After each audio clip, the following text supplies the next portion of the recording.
What you're looking at here is an Epiphone Firebird 500.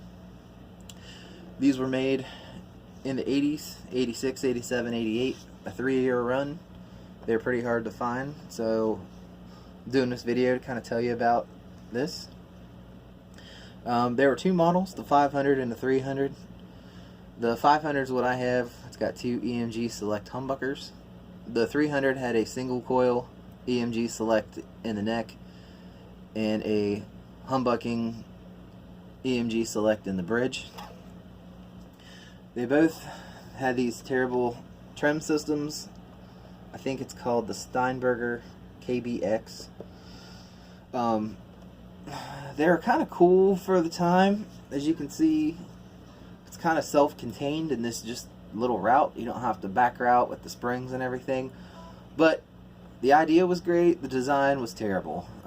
These units failed a lot. They broke.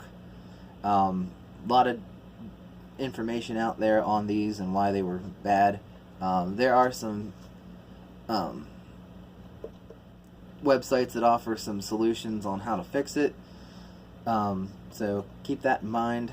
If you find one of these, these are probably junk. A lot of people have just cut out a block of wood and stuck it in here and put in a wrap tail or a bridge and a tailpiece, or they completely went crazy and routed it for a Floyd and took it to the back and, you know, all that.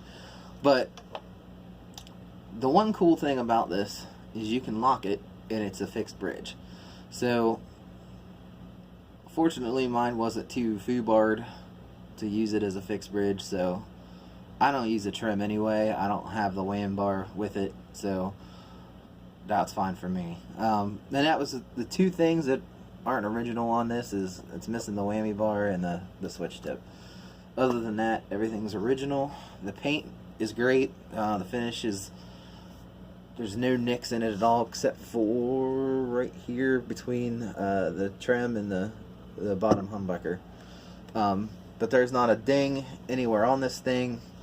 Finish is kind of dull. It's a silver, but there's not much shine or glitter to it. It's more like a gray, but it's silver. One tone, one volume. Now what makes this really cool is this is a neck through, not a set neck. A neck through, the neck runs all the way through to the here, the wings are glued on. In a set neck, the whole thing's cut out and they cut in a pocket and then they just set the neck somewhere about here. Advantages, they say the sustain is a lot better, and that's probably true, but I mean, it just feels better. I can't really put my finger on it. It feels great. But it's also more expensive. That's why this thing, when new, retailed for about 800 bucks. The same as the new Epiphone Bonamassa Firebird. People were like, why is it 800 bucks for a single pickup Firebird? Well, it's because it's not a set neck, it's a neck through. So it is a little more expensive, and it's totally worth it. It makes it a lot better. Even some of the Gibson models today don't have a neck through, they're set necks. So keep that in mind.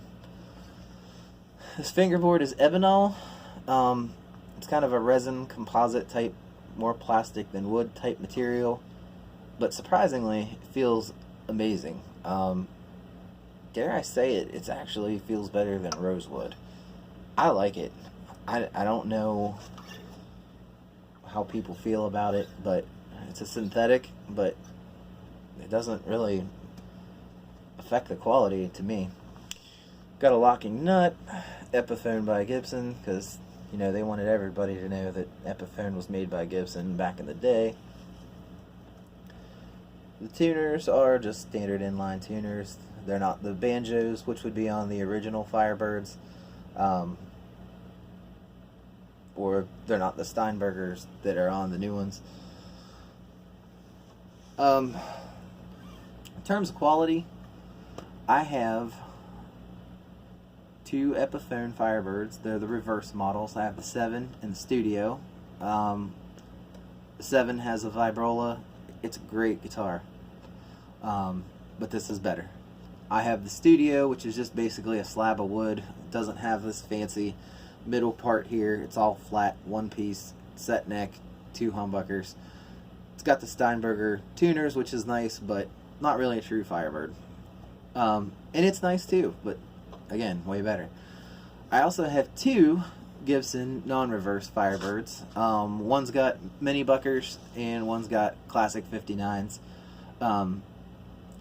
I would say it plays just as good, probably better than them. So there you go. As far as sound, it's not even worth me doing a sample for you. These things are garbage. They're flat. They don't have any character. I'm thinking about maybe putting a Jazz and a JB in, just something to keep. It's an 80s guitar, get an 80s sound out of.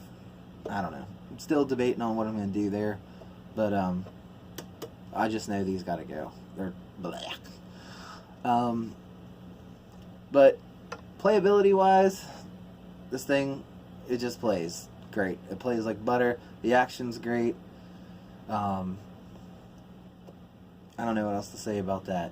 Definitely, if you're into Firebirds, I would look at trying to find one. You'll probably wait a long time because they don't come up for sale very often, but even if you're a traditionalist, you can get mini buckers that are full size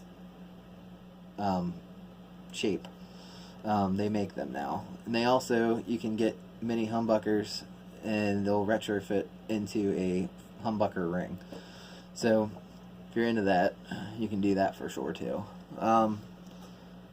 Yeah, I don't know what you'd pay for one. I know how much I paid for one, and it was way less than I thought, which was less than half of what they originally cost.